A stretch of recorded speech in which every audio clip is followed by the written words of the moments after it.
Welcome in our DuckDB series. In this video, let's go through how to use DuckDB with simple select example. In our Python Jupyter notebook, we are taking as simple as, so we don't have any issue in understanding. As you can see, we have Jupyter notebook is available in which we can add code inside the cell. Let's go in the first cell. Let's go in the first cell. We are importing duct, import DuckDB. Next, let's create a file path variable and have sample superstore CSV file, which is already in our data folder. You can change the folder name if you want.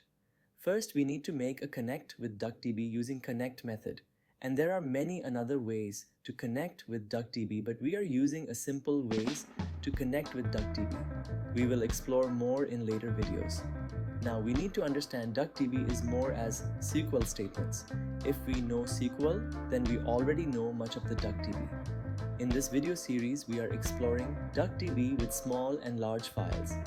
Our main focus is to run queries on billions of records. Let's write our first select query on the top of sample superstore CSV file. We can use this CSV as a table and directly read the file without creating a table. The query results are converted to a data frame using fetchdf method, enabling further data analysis in Python using fetchdf. Finally, the display function presents the data frame in an interactive format, making it easy to inspect and work with the data. Let's execute this cell, and we can see result in result set, where we can see all columns.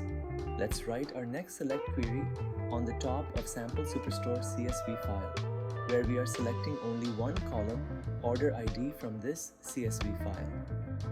We can use this CSV as a table and directly read the file without creating a table. The query results are converted to a data frame using fetchdf method, enabling further data analysis in Python using fetchdf. Finally, the display function presents the data frame in an interactive format, making it easy to inspect and work with the data. Let's execute this cell, and we can see result in result set, and we have only one column order ID in result. Let's write our next select query on the top of sample superstore CSV file, where we are selecting only few columns, order ID, order date, and ship date from this CSV file. The query results are converted to a data frame using fetchdf method, enabling further data analysis in Python using fetchdf. Finally, the display function presents the data frame in an interactive format, making it easy to inspect and work with the data. Let's execute this cell, and we can see result in result set, and we have only few columns in result. Let's write our next select query on the top of sample superstore CSV file, where we are selecting only few columns, order ID, order, date, and ship date from this CSV file.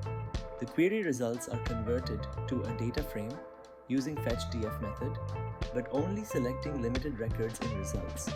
This will be enabling further data analysis in Python using fetchdf. Finally, the display function presents the data frame in an interactive format, making it easy to inspect and work with limited numbers of records. Let's execute this cell, and we can see result in result set, and we have only few columns in result. We have gone through with normal small file example in this video. Here our purpose was to make you familiar with DuckDB library. In next video, we will take the same example, but we will take bigger dataset in next video. We are using New York taxi dataset. It's a public dataset which is available over the internet. I will provide the details of this dataset in description. That's all we have in this video. I hope you have learned something new today. Let's see you in the next video.